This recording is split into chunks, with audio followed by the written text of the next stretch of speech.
بسم اللہ الرحمن الرحیم۔ السلام علیکم دوستو، 300 آدمیوں نے ایک مچھلی کھائی اور اس میں سے بھی بچ گئی۔ اس پر میں آپ کو ایک دلچسپ واقعہ سناتا ہوں کہ واقعہ اس طرح ہے کہ حضور اکرم صلی اللہ علیہ وسلم نے حضرت ابو عبیدہ بن جراح رضی اللہ تعالی عنہ کو 300 آدمیوں پر امیر مقرر کر کے سیف البحر یعنی ساحل بحر کی طرف قبیلہ جہینہ پر حملہ کرنے کے لیے روانہ فرمایا۔ سفر خرچ کے لیے حضور اکرم صلی اللہ علیہ وسلم نے ایک تھیلا کھجوروں کا مرحمت فرمایا۔ جب وہ کھجوریں ختم ہو گئیں تو کھجوروں کی گٹھلیاں چوس چوس کر اور پانی پی پی کر جہاد کیا۔ جب یہ بھی نہ رہا تو درختوں کے پتے جھاڑ کر پانی میں تر کر کے کھانے لگے۔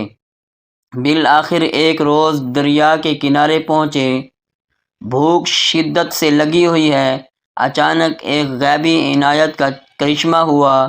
دریا نے اپنے اندر سے باہر ایک اتنی بڑی مچھلی پھینکی جس کو 300 آدمی 18 دن کھاتے رہے۔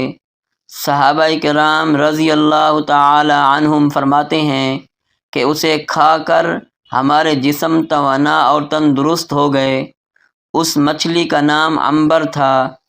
حضرت ابو عبیدہ رضی اللہ تعالی عنہ نے اس مچھلی کی پسلیوں میں سے ایک ہڈی لی اور اسے کھڑا کیا۔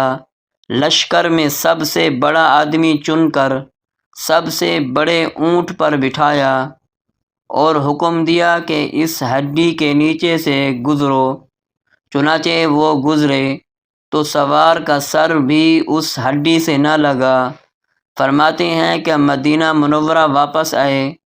حضور اکرم صلی اللہ علیہ وسلم نے فرمایا، یہ اللہ تعالیٰ کی طرف سے رزق تھا جو اس نے تمہارے لیے بھیجا تھا، اگر اس میں کچھ باقی ہو تو لاؤ۔ چنانچہ اس کا کچھ بچا ہوا گوشت لایا گیا اور آپ صلی اللہ علیہ وسلم نے بھی اس کو تناول فرمایا۔ دوستو، ویڈیو اچھی لگی ہو تو ویڈیو کو لائک کر دیں اور چینل کو سبسکرائب کر دیں۔